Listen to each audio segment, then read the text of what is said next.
Hello everyone, and welcome to another episode of Inside Out Smile. I'm your host, Dr. Amber Q, and today I'd like to talk about biohacking, because it's something that I've been thinking about, so I thought it'd be nice to have a chat about it. And of course, biohacking is it's funny because, you know, when you're into something and then you mention it to someone else and they're kind of like, what's biohacking? So just in case anyone is wondering, biohacking is basically just hacking your own biology. So using science, tech, and I guess even discipline to optimize how you live. Because of course we all want to live better, to be more healthy and more productive. But I think the thing is that, you know, in terms of the tools that we can use, are they either a blessing or could they be a bit of a curse? So I just wanted to have a chat about a few wearables because I've been thinking about getting one myself for a little while.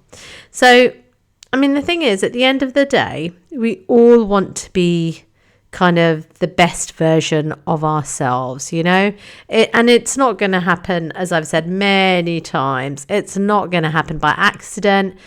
Because of the world that we live in, we have to make a really conscious decision to, you know, for example, cut out all the junk that we consume. And, you know, I've spoken about wherever that junk is, whether it's going to mind or into your body. And obviously Ramadan is coming up soon, so God willing, that's going to be amazing. But, you know, there are things like obviously intermittent fasting that others are doing. Obviously Muslims, we're always fasting anyway. It's wonderful. But, you know, people do things like cold plunges, which I'm not so much into, but I think it is a really good idea. One of my friends does it. And then, of course, we've got these wearables, right? So I mean, I don't know. I've got an Apple Watch. I don't use it properly. But anyway, so there's a Fitbit. I think I had one of those actually a few years ago. And one of my friends had gifted me one. I'm sure it was a Fitbit. I think it was. But the bracelet thing kept becoming undone. Anyway, and of course, Oura rings. I love the concept of Oura rings. And basically, I mean, I only use my Apple Watch to tell me how many steps I've taken. And I think my Apple Watch tells me how many calories I've burnt. I don't do the sleep thing, but essentially wearables, that's what they do, right? They tell you how many steps you've taken, calories you've burnt, how well you've slept. So in a sense, it's almost like a personal coach. But the question is that I kind of feel like, you know, are these things helping us to reach our goals, or are they actually distracting us? You know, because like on the one hand, they could be empowering us to live better. But on the other hand, are we getting stressed out and dependent on these things thinking, oh my God, it's going to help me. It's going to help me. Right. So I think the thing is, like when I think about wearables, I think, okay, it's fantastic. Right. Because on the one hand, it really makes you aware in terms of your health, like movement. I know when for the past week I've had this flu-y thing, or actually it's been more than a week. I feel like post-COVID there's so many respiratory viruses around, and as my kind of throat got better, my ears have gotten worse. So I've not been moving very much, and I've kind of noted that. And I've been kind of like, oh, that's interesting. I need to get back to kind of doing my steps and things, you know. So once I've recovered, I'm going to kind of focus on that. So in that sense, you know, if we're not aware of how much we're moving or lack of movement, I think that's a really good wake up call. And so that kind of ties up, I think, with the prevention really, because it's so amazing. These wearables are getting so advanced that they can warn you about potential health problems. So I was thinking about getting either a new Apple Watch or an Oura ring or something for my mother because she has cardiac issues. So, you know, in that sense, it could be life-saving, right? If my mum goes into some cardiac issue. But I also think that, you know, as I was saying, because it brings your attention to what you're doing or not doing, it can help with, I think, accountability for sure and motivation, you know, because Like sometimes if my Apple Watch has said to me, oh, you're close to hitting a ring, then I'm kind of like, oh, I've got to do a few more steps to do it.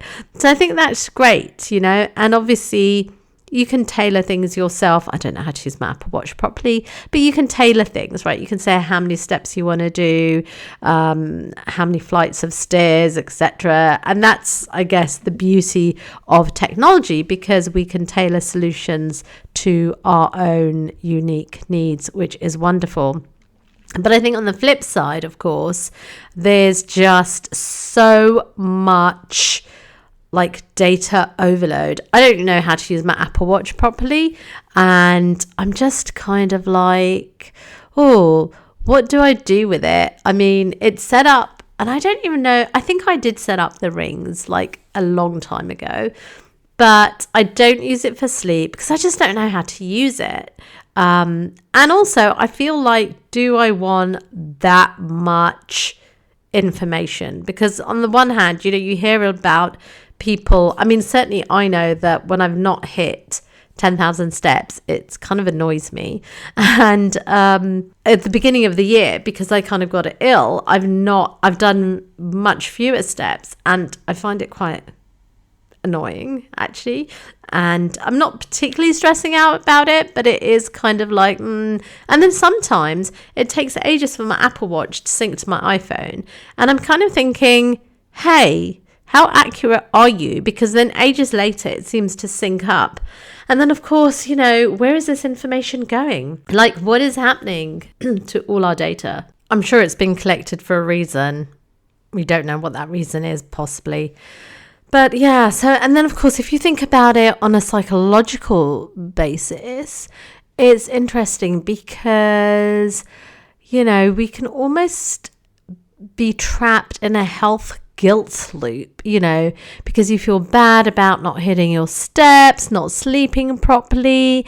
And in fact, there's actually a new term for something called orthosomnia, which I had heard of previously, but it's basically when people are so obsessed with tracking their sleep, they actually end up ruining their sleep, because in the morning they're like stressed out, checking their phone because the app says they didn't get enough REM sleep or deep sleep, etc.